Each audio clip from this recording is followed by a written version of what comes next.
Steve, having got a goal back into that game and looking good, David Mailer's dismissal then really did turn the match, didn't it?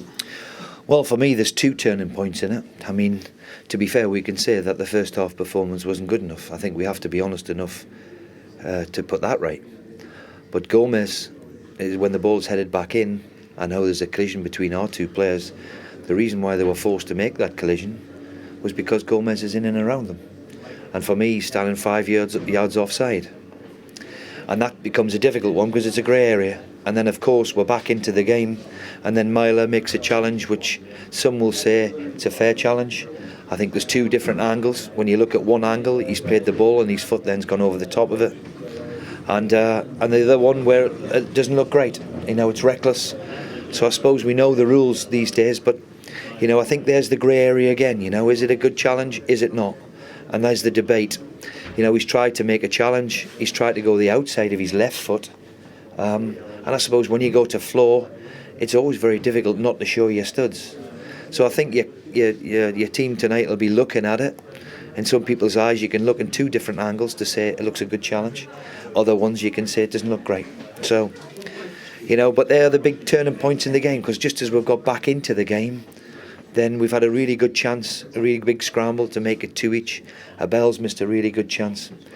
And it could have been a different story, but when you go down to 10 men and had the first half we did, then you're up for an uphill battle. Was it almost the sort of challenge that a few years ago would have been just a booking? Yes. Yeah, and I think, listen, they've got a really desperately hard job. And there's two arguments that we're having with you. And they're grey areas, especially the offside one.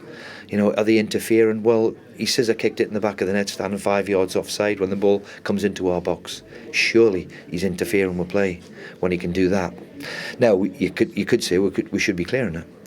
And as I said, the debate about when you go to ground, they may as well say to us, you can't tackle if you leave the ground or if you go to ground, because it's impossible. And it's impossible not to show your studs. And we've seen so many challenges where, is it a good one? Is it not? And you know, we've been fined by the FA for a perfectly good challenge. So it's very difficult to say to the players, come on, we've got to challenge these. We're fighting for our lives. We've got to put a foot in. You know, nobody wants to see anybody hurt or injured. But, you know, it's that grey area which we pull our hair out. Did we almost see two sides of Hull today? First half pretty poor, second half much better. Much better.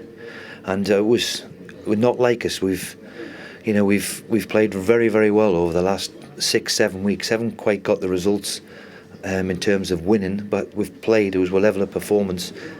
But the first half in particular, you know, we've gifted the game to them, and they didn't have to do much, which is disappointing. You know, we've got the best against record in the bottom half of the division. Today we didn't look that assured because it was two awful goals really. And what about these 7 matches that remain? Everybody keeps going on about this difficult run of fixtures that you have. Well, they're all difficult, but we've seen strange results today, and we're going to continue to see strange results. I've always said it's your accumulation of points. We've got really difficult games on paper, but we've got to go and make sure that we're up for the challenge with it. And we've seen more of the second half. With 10 men, we put up a right good fist of it. And if we do that, then I'm convinced we'll be okay.